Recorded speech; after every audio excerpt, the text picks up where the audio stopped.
화제를 좀 바꿔서 의사 파업, 의사 그 진료 거부 얘기를 좀 해보도록 하겠습니다.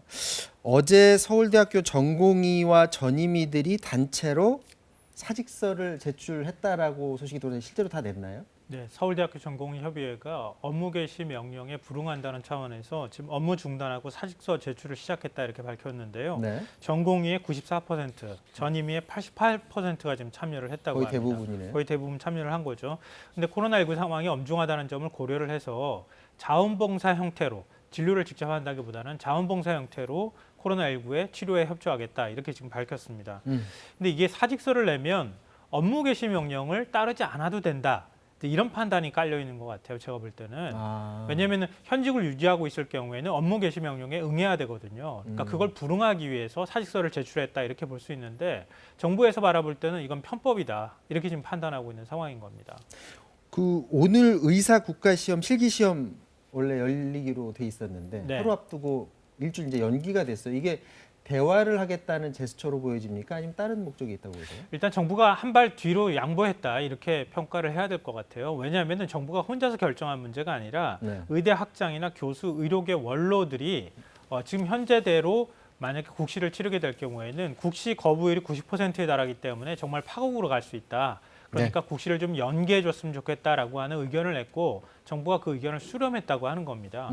그러니까 일주일 정도 일단 시간을 벌고 그 사이에 대화를 하든 타협할 수 있는 지점들을 찾아나가겠다. 이게 정부의 판단인데 다만 정부가 물러선다고 해서 계속 한정없이 물러설 수는 없잖아요. 네. 일단 일주일 연기 이후에 재연기는 없다. 이렇게 정부는 못 받고 있는 상황입니다. 자, 정부가 이렇게 국시를 연기해 주고 한 발 물러섰는데 의대생들의 강경 기조는 줄어들지 않고 있다. 그런 소식입니다. 한번 들어보도록 하겠습니다.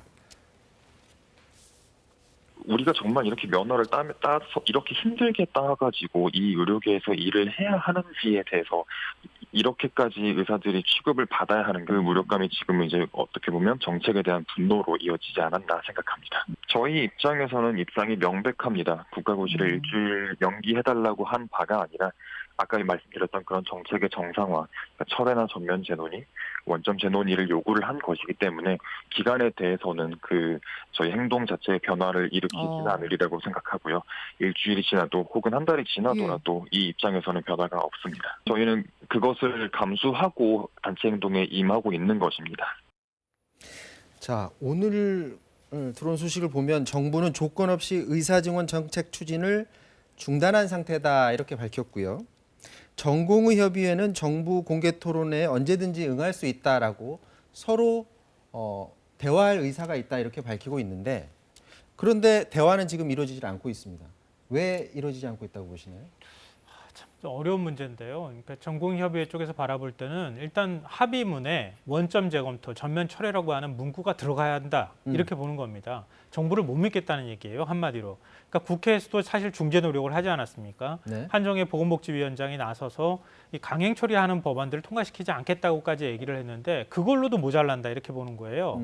그러니까 애초부터 없었던 정책으로 만들지 않는 한 우린 절대 물러서지 않겠다고 얘기하는 것인데 이건 어느 정도까지 수용을 해야 할지 모르겠어요. 왜냐하면 이 정부가 바라볼 때는 그럴 거예요. 일종의 이제 이익단체이기도 한데 의사들의 요구를 이런 방식으로 수용하면 앞으로 다른 사람들도 이런 요구할 때 정부가 똑같은 태도를 취해야 한다고 하는 부담이 있단 말이에요. 그러니까 정책을 중단하겠다. 그리고 의사하고 협의체를 구성해서 앞으로 추진하든 안 하든 어떤 형태로 하든 간 거기에서 결정을 하겠다. 이 정도까지 갔는데 정부한테 완전히 백기투항하고 없던 것으로 하겠습니다라는 답을 듣기를 원한다고 하는 것까지 갈 때는 정부는 더 이상 거기까지는 양보하기 어렵다 이렇게 보는 겁니다. 보통 노동자들이 파업을 할 때도 정부가 이렇게 거의 백기투항을 요구하는 경우 없지 않나요? 그러니까 마지막에 사실은 실리를 선택하는 경우가 굉장히 많거든요. 네. 그러니까 정부는 사실 정책 추진을 하지 않겠다고까지 얘기를 하고 있는 거예요. 네. 근데 전공의협의회는 그동안에 누적된 불만의 측면도 있는 것 같고요. 그다음에 개업하고 다르게 어떤 이해관계도 얽혀 있지 않기 때문에 본인들의 얘기에 그냥 오롯이 거기에만 충실하는 그런 모습들을 보이고 있는데 좀 실리를 선택해야 할 필요가 있지 않을까 하는 의견이 많이 나오고 있습니다. 자, 임 단장님 보다 이제 근본적인 거를 좀 짚어봐야 될 것 같은데 정부가 추진했던 게 이제 의대 정원 확대하고 공공의대 설립입니다. 두 개 뭐 나눠서 말씀해 주셔도 좋고요. 실제로 지역, 그러니까 수도권 말고 네. 지역에서 의사 수 부족한 거 아닌가요? 어떤가요? 뭐 OECD 통계에서도 그렇게 얘기하고 또 현장에서 많은 지금 우리가 어떤 의료 현장에서의 어려움들을 립보 취재한다면 어디서나 다 의사가 부족해서 힘들다라는 말을 서울부터 지역까지 다 할 겁니다. 네. 큰 의료기관부터 작은 동네 병원까지요. 그러니까 의사 수가 부족한 것은 맞습니다. 하지만 또한 한편으로 의사 그룹들이 얘기하는 것처럼 숫자만 늘려서 과연 해결되겠느냐라는 문제의식도 틀리지 않다고 생각합니다. 즉 양이 문제이냐 배치가 문제이냐라는 질문을 가지고 어느 것이 옳고 그른지를 논쟁한다면 조금 어리석은 것 같고요. 양도 부족하고 배치의 어떤 질서도 재편성해야 되는 거죠. 따라서 정부와 의료계가 각각 주장에 각각의 합리성이 있는데 그 합리성도 상대의 합리성을 서로 존중하면 좀 풀릴 수 있는 방법이 있지 않을까 저는 그렇게 기대하고 싶습니다. 자, 의사 비롯해서 의료 종사자들의 얘기를 한번 들어보고 계속 말씀 나눠보도록 하겠습니다. 의사들이 거기 왜 안 갈까요? 가는데 내 능력을 발휘할 수 없기 때문에 안 가는 거예요. 시설도 안 돼 있고 도와주는 인력도 없고. 지역에서 과연 인프라도 없이 단순히 사람만 뽑는다고 해서 과연 그분들이 제대로 된 실력을 갖출 수 있을까요? 저는 굉장히 부정적으로 생각합니다. 어떤 의사들이 지금까지 고생하는 것도 결국에는 의사의 인력이 부족했기 때문에 고생을 하고 그 의사의 역할이 의사의 주된 업무 외에 어떤 다른 의료인들한테 전가되는 그런 현상이 지금 계속 벌어지고 있습니다.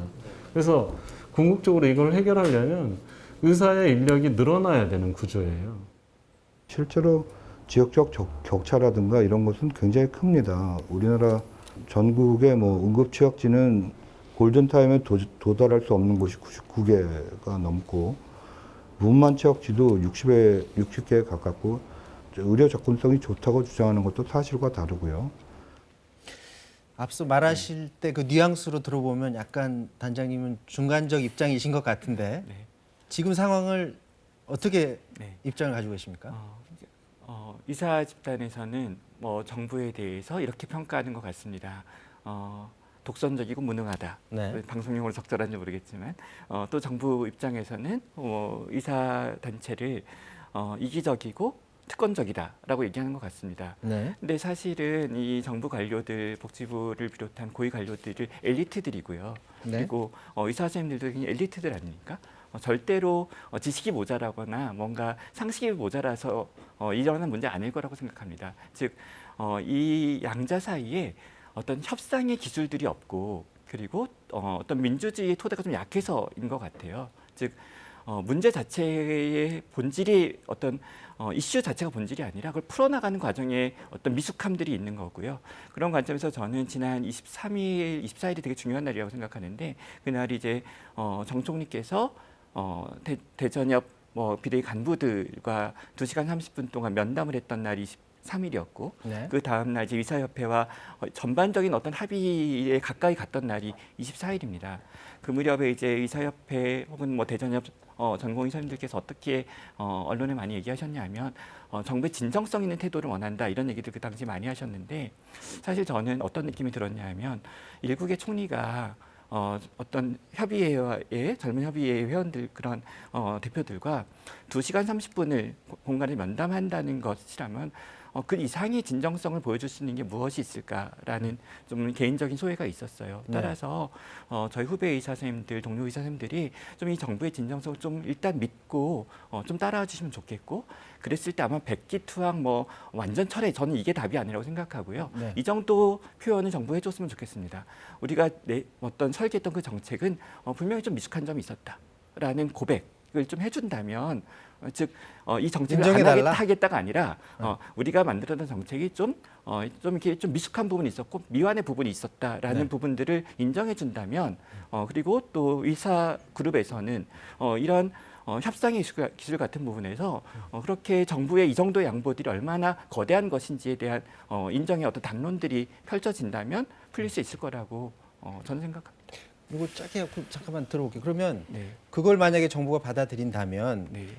지금 사실은 이미 의사 한 얘기랑 쪽에서 다름없죠. 주장하는 거는 네. 철회를 지금 요구하고 네. 있잖아요. 이건 사실 양보해야 네. 되는 부분 아닌가요? 네, 그러니까 철회를 한다는 부분들은 너무나 극단적인 요구들이고 그것 아니면은 돌아오지 않는다라는 뜻은 양보라는 건 없다는 의미 아닙니까? 네. 어떤 협상에는 양측이 양보할 때 되는 것이고 노사협상도 마찬가지고요.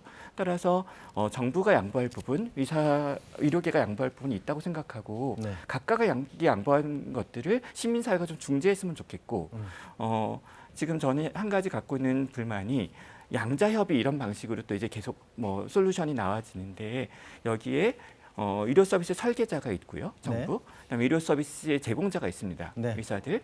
근데 의료 서비스 이용자들이 빠졌습니다. 그러니까 즉 일반 시민들이 빠지는 거죠. 이용자들이 따라서 사실 그걸 굉장히 주장해 왔어요. 네. 넣어달라고. 그래서 그런 협의체 구성을 통해서 네. 우리가 다시 정부가 그렇게 다시 설계하겠다. 그리고 지난번의 설계가 좀 미숙함이 있었다는 것을 미완이었다는 것을 좀 고백하고 좀 사과하는 이런 제스처라면 풀릴 수 있는 방법이 있지 않을까 저는 기대합니다. 네.